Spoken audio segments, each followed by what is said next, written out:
Assalamualaikum warahmatullahi wabarakatuh.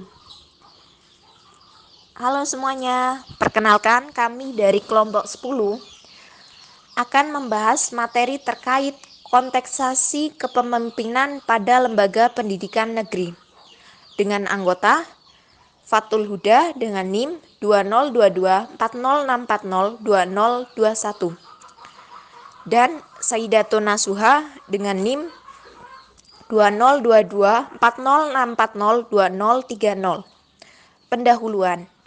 Konteksasi kepemimpinan dalam lembaga pendidikan negeri merupakan topik yang penting dan relevan dalam memahami dinamika dan tantangan yang dihadapi oleh institusi pendidikan di Indonesia. Kepemimpinan dalam konteks pendidikan mengacu pada kemampuan individu atau kelompok untuk mempengaruhi, mengarahkan, dan menginspirasi anggota organisasi untuk mencapai tujuan pendidikan yang telah ditetapkan. Di sini kita ada pokok bahasan, yaitu yang pertama, lembaga pendidikan negeri di Indonesia. Yang kedua, struktur kepemimpinan pada lembaga pendidikan negeri. Yang ketiga, peran dan fungsi kepemimpinan pada lembaga pendidikan negeri. Lembaga pendidikan negeri di Indonesia. Lembaga pendidikan negeri di Indonesia adalah institusi pendidikan yang didirikan dan dikelola oleh pemerintah, baik pusat maupun daerah, dengan tujuan untuk menyediakan pendidikan yang berkualitas dan terjangkau bagi semua warga negara. Meliputi tingkatan pendidikan sebagai berikut. Yang pertama, sekolah dasar SD, 2. Sekolah menengah pertama SMP, 3. Sekolah menengah atas SMA, dan sekolah menengah kejuruan SMK, 4. Perguruan tinggi.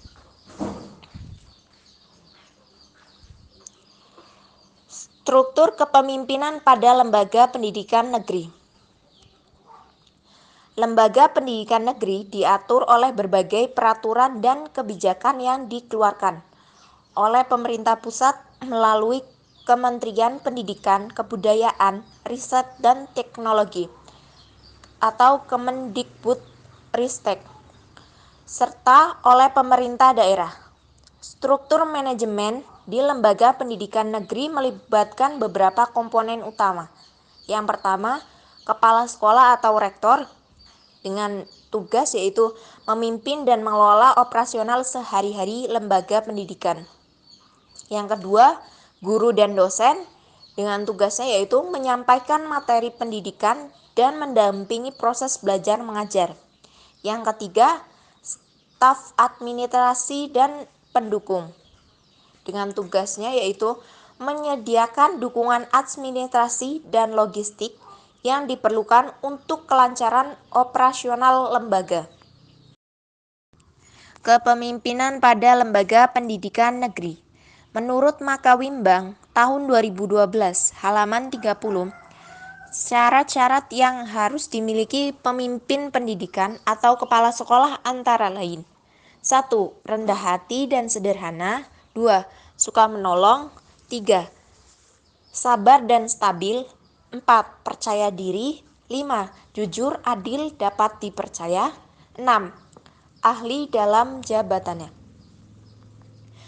Tupoksi kepemimpinan pada lembaga pendidikan negeri. A. Kepala sekolah. 1.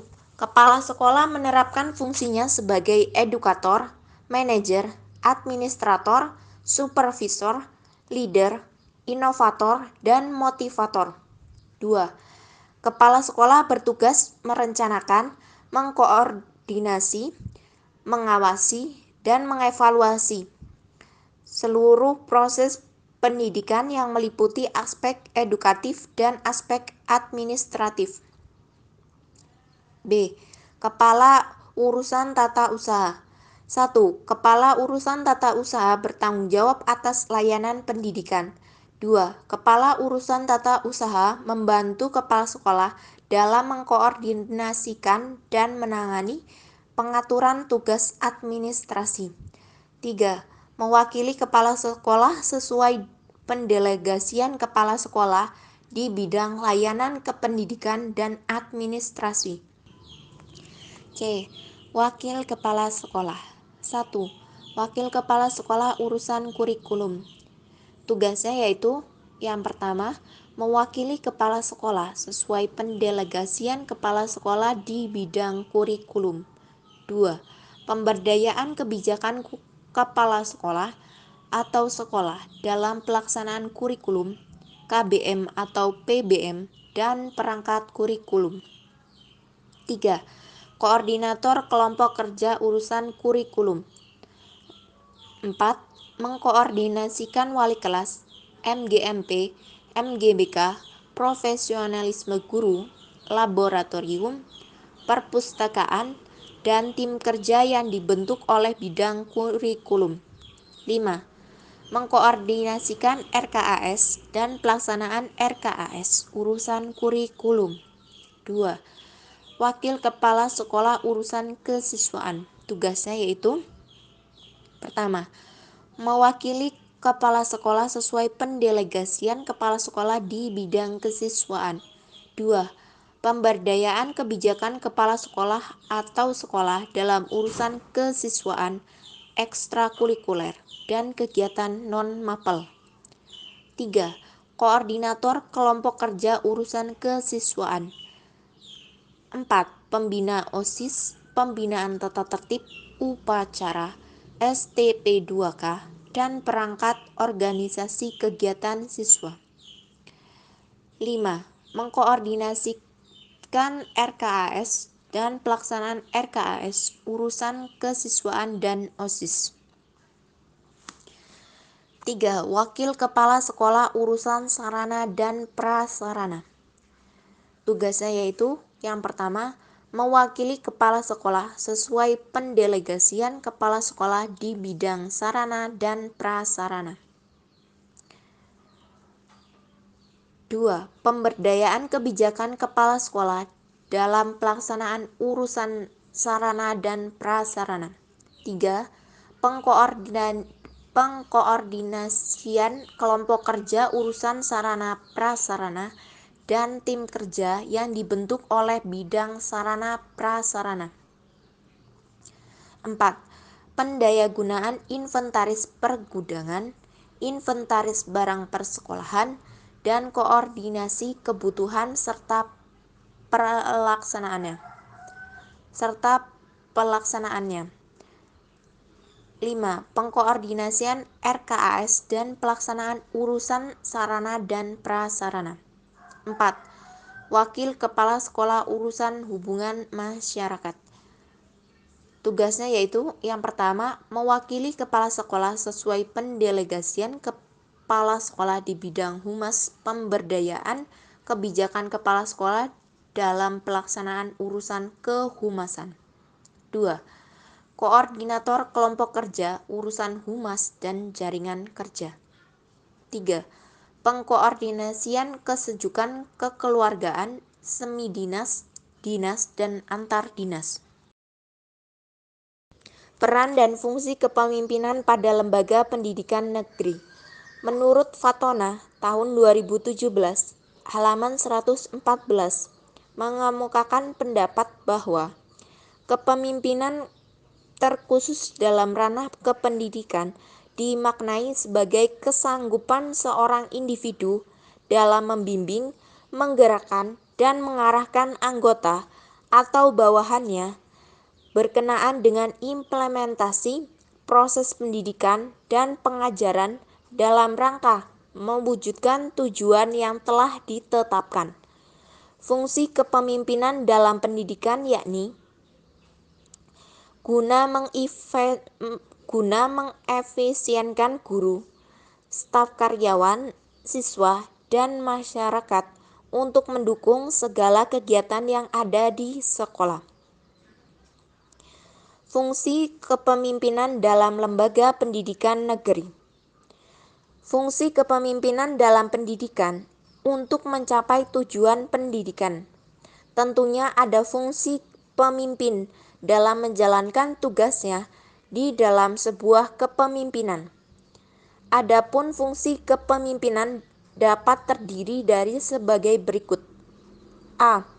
Fungsi perencanaan. Seorang pemimpin harusnya membuat perencanaan yang matang dalam organisasi maupun pendidikan, baik itu untuk diri sendiri maupun untuk anggotanya. B. Fungsi memandang ke depan. Seorang pemimpin yang selalu memandang ke depan mampu melewati dan mewaspadai apapun yang akan terjadi. Dalam hal ini, selalu optimis dalam menjalankan tugasnya. C. Fungsi pengembangan loyalitas. Seorang pemimpin harus memiliki loyalitas yang baik terhadap bawahannya, agar citra sebagai pemimpin dapat dinilai dengan baik. D. Fungsi pengawasan.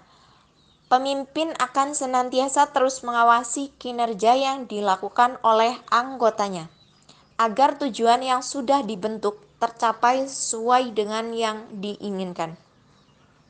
E. Fungsi mengambil keputusan.